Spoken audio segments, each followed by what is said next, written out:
ভারতের লোকসভা নির্বাচনে ভোট গ্রহণ শুরু হয়েছে। এর মধ্যেই মুসলিম বিদ্বেষী নানা রকম বক্তব্য দিয়ে আলোচনার জন্ম দিয়েছেন প্রধানমন্ত্রী নরেন্দ্র মোদী।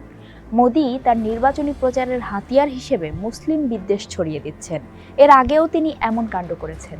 মোদী মুসলিমদের বারবার অনুপ্রবেশকারী এবং গণ্ডায় গণ্ডায় বাচ্চা জন্মদানকারী হিসেবে প্রচার করছেন। মোদীর এসব মন্তব্য নির্বাচনী আচরণবিধির স্পষ্ট লঙ্ঘন হলেও অভিযোগ রয়েছে তার বিরুদ্ধে কোনো ব্যবস্থা নিচ্ছে না নির্বাচন কমিশন।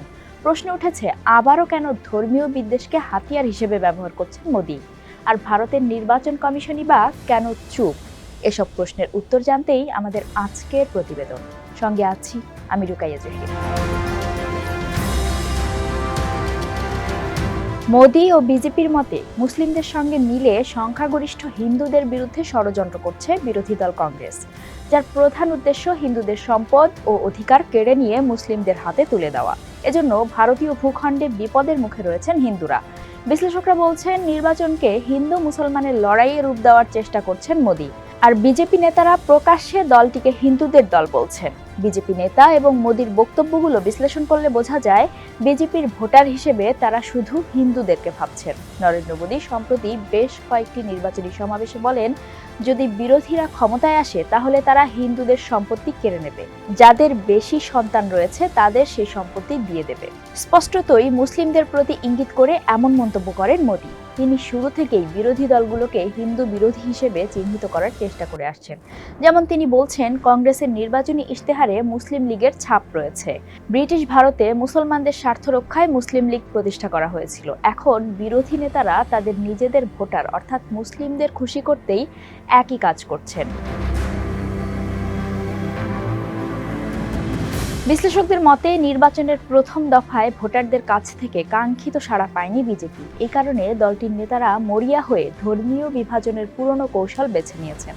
মুসলমানরা ভারত দখল করে নেবে এমন ভয় তৈরি ও হিন্দু মেরুকরণের মাধ্যমে দুই সম্প্রদায়ের মধ্যে বিভাজন তৈরি করতে চাইছে বিজেপি।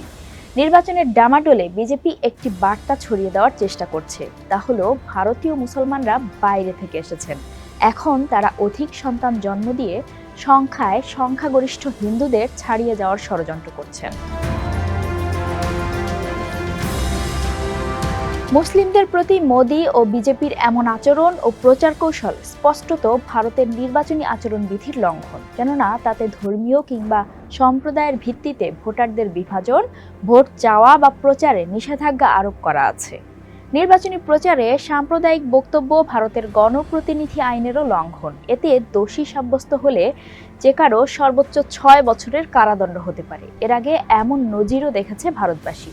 1999 সালের নির্বাচনের সময় সাম্প্রদায়িক উস্কানি দেওয়ার চেষ্টার জন্য শিবসেনা দলের প্রতিষ্ঠাতা বাল ঠাকরের ওপর 6 বছরের নির্বাচনী নিষেধাজ্ঞা আরোপ করা হয়েছিল। এবারের নির্বাচনে এমন অভিযোগ হরহামেশাই উঠছে। অভিযোগের পরও কার্যত কোনো ব্যবস্থা নেয়নি নির্বাচন কমিশন। বিরোধীদের অভিযোগ, নির্বাচন কমিশন স্বাধীনতা হারিয়ে অনেক আগেই আপোষ করে ফেলেছে।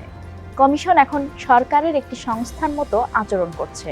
এখনকার কমিশন বিরোধী দলের নেতাদের ছোটখাটো ত্রুটি পেলেই নোটিশ দেয়। অন্যদিকে বিজেপির নেতাদের বড় বড় ভ্রান্তি নিয়েও কোনো ব্যবস্থা নেয় না। এভাবে আপোষ করা হয়েছে ভারতের গণতন্ত্রের সঙ্গেও। আর মৃতপ্রায় গণতন্ত্রের জন্য নীরবে শোক করছেন ভারতবাসী।